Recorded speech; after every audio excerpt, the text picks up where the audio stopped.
আমরা দেখবো হচ্ছে আমাদের লেকচার 26, সেটা হচ্ছে ভ্যালু অফ মানি। তো ভ্যালু অফ মানিটা আসে আমাদের অনেক বেশি পরিমাণে, যেখান থেকে তুমি ভ্যালু অফ মানিতে কি সেটা হচ্ছে এক্সপ্লেন করো। তো সেটা যদি এক্সপ্লেন করতে পারো তাহলে তোমার আলটিমেটলি এই যে তিনটা পয়েন্ট আছে, হ্যাঁ, তিনটা পয়েন্টই তোমার এক্সপ্লেন করা লাগবে। তো আমাদের ভ্যালু অফ মানি তিনটা পয়েন্ট কি কি দিস: command over definite, weight and final, gold and silver. তো মানি যদি তোমরা আসলে হিস্ট্রিটা পড়ো বা যদি কোনো ইউটিউবে সার্চ দেওয়ার যদি ইচ্ছা থাকে, দেখবে যে মানিটা আসলে কিভাবে আসছে। তো ফার্স্ট তো আমাদের গোল্ড এন্ড সিলভার, হ্যাঁ, গোল্ড এন্ড সিলভার তুমি জমা করতা, এটা এগেন্স্টে তোমার একটা এরকম বিল টাইপের দিত, তাহলে তোমার বুঝতে যেত হ্যাঁ ঠিক আছে, এত যেহেতু ধরো তোমার এত এত বেশি পরিমাণে গোল্ড এন্ড সিলভার ক্যারি করাটা কষ্টদায়ক ছিল, হ্যাঁ, যারা ব্যবসায়ী এক জায়গায় থেকে আরেক জায়গায় যেত তারা কি করতো, এরকম ব্যাংক টাইপের ছিল, ওখানে গোল্ড এন্ড সিলভার জমা করতো, ওখান থেকে একটা রিসিপ্ট টাইপের নিয়ে যাইতো, আরেক জায়গায় যখন দিত তারা বুঝতো, তারা ওটা গ্রহণ করে আবার ওদের আরেকটা ব্যাংকে দিল, ওখান থেকে তারা same amount of gold and silver কি দিয়ে দিত। তো এভাবে আমাদের আসলে মানিটা আসছে। তো যাদের মানি, যাদের কাছে গোল্ডের রিজার্ভ অনেক বেশি, সিলভারের বা এরকম তোমার ভ্যালুয়েবল যে মেটাল গুলার রিজার্ভ বেশি, তাদের হচ্ছে মানি দেখবে পাওয়ারটাও বেশি, ঠিক আছে। এই জন্য কারণ কি, তোমার কাছে যে পরিমাণ গোল্ডের রিজার্ভ থাকবে, ঠিক এর এগেনস্টেই তুমি অতটুকুই তোমার কি মানি প্রিন্ট করতে পারবে। তুমি চাইলেই অতিরিক্ত মানি যদি প্রিন্ট করতে থাকো তাহলে কি হবে, তোমার মানির যে ভ্যালুটা সেটা আর থাকবে না। এবার the unit of the foreign currency that it will purchase. তো আমরা যখন আমরা বলি দেখি আমাদের এখন ডলারের দাম কত, প্রায় 123 টাকা করে, হ্যাঁ, 123 টাকা। তার মানে তুমি 123 টাকা দিয়ে $1 পাবা। হ্যাঁ, তার মানে হচ্ছে এখন তোমার মানির যে পাওয়ারটা, আগে আমরা প্রায় ধরো 70-80 টাকাতে কি 80 টাকা দিয়ে $1 পাইতাম, এখন আমরা $1 জন্য খরচ করা লাগে প্রায় 123 টাকা। তাহলে কি আমাদের এই যে টাকার পরিমাণটা কি বা টাকার যে ভ্যালুটা সেটা কমে গেছে।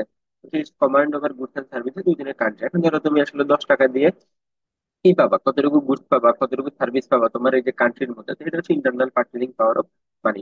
এই জিনিসগুলো ব্যাখ্যা করা আসে যে value of money, value of মানিটা খুবই ইম্পর্টেন্ট, এতটুকু পার্ট।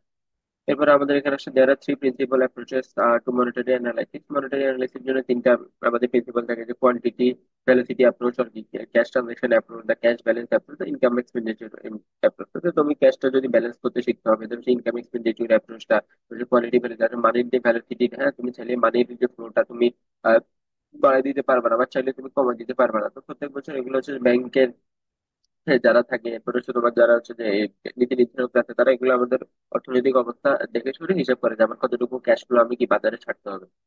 এরপর আমাদের যেটা ইম্পর্টেন্ট সেটা হচ্ছে কোয়ান্টিটি থিওরিস অফ মানি। এটা আসতে পারে রিটেনের জন্য, তুমি এক্সপ্লেন করার কোয়ান্টিটি থিওরিস অফ মানিটা কি।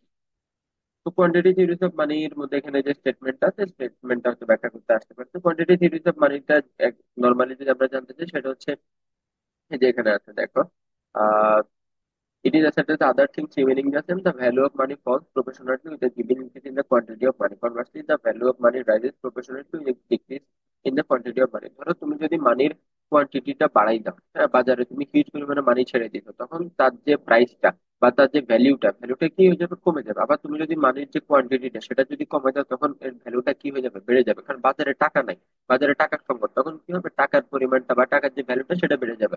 আবার তুমি যদি বাজারে অনেক বেশি পরিমাণে টাকা ছেড়ে দিচ্ছ, হিউজ পরিমাণে টাকা আছে, মানি ফ্লো, ক্যাশ ফ্লো অনেক বেশি পরিমাণে, হ্যাঁ, তখন কি হবে, যে মানির যে ভ্যালুটা সেটা কমে যাবে। তো এই জিনিসটা হচ্ছে কোয়ান্টিটি থিওরি অফ মানি। এই জিনিসটা এখানে ব্যাখ্যা করা আছে, তোমরা একটু ডিটেলস দেখে নিও। আর এখানে আমাদের একটা ইকুয়েশন আছে, ইকুয়েশনটা দেখে রাখতে পারো যে কোনটারে কি বলে।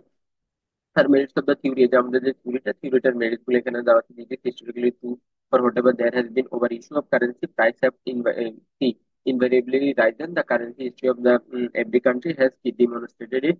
The practical utility of the theory is evident from the fact that whenever the monetary authorities seek to control prices, they do so by regulating and controlling the issue. এখন ধরো তোমার যদি মানির প্রাইসটা বা মানির ভ্যালুটা যদি তুমি কন্ট্রোল করতে হয়, তখন তোমার আলটিমেটলি যে regulate and controlling the issue of currency, তখন কারেন্সিটা রেগুলেট করতে হবে, কন্ট্রোল করতে হবে। The manipulation of the bank rate and open market operation of the central bank are based on the assumption. এখন আমাদের যে মার্কেটের ব্যাংক রেট থাকে, ঠিক আছে, তো দেখবা যে আমাদের যখন ইয়েটা হয়, ঠিক আছে, ক্রেডিট সিস্টেম যেটা আমরা করছিলাম, হ্যাঁ, ইন্টারেস্ট রেট যে জিনিসটা, ইন্টারেস্ট রেটটা সবসময় আমাদের যে বাজারের উপরে ডিপেন্ড করে কি ফিক্স করা লাগে, তোমার মানির ভ্যালুটা কতটুকু। তুমি চাইলেই ধরো ইন্টারেস্ট রেট আজকে 15% করে ফেলতে পারবে না, চাইলে তুমি পারবে না, চাইলে তুমি ইন্টারেস্ট রেট 5% করে ফেলতে পারবে না। এই যে ইন্টারেস্ট রেটটা কমানো বাড়ানো, এটা কন্ট্রোল করতে হয় কি, যে আমাদের ইকোনমিক ভ্যালু বা মানির যে ভ্যালুটা কতটুকু আছে সেটার উপরে দেখে দেখবে আমাদের ইন্টারেস্ট রেটটা এখন ব্যাংকে বেড়ে গেছে, কারণ আমাদের মানির যে প্রাইসটা, মানে যে ভ্যালুটা সেটা দিন দিন কমতেছে, এই জন্য ইন্টারেস্ট রেটটা বেড়ে গেছে। এরপর আমাদের যে এখন ইকোনমিক একটা ইমব্যালেন্স চলতেছে, এই জিনিসগুলো কন্ট্রোল করার জন্য অনেক সময় কি করতে, ইন্টারেস্ট রেটটা কি তোমার কন্ট্রোল করা লাগে।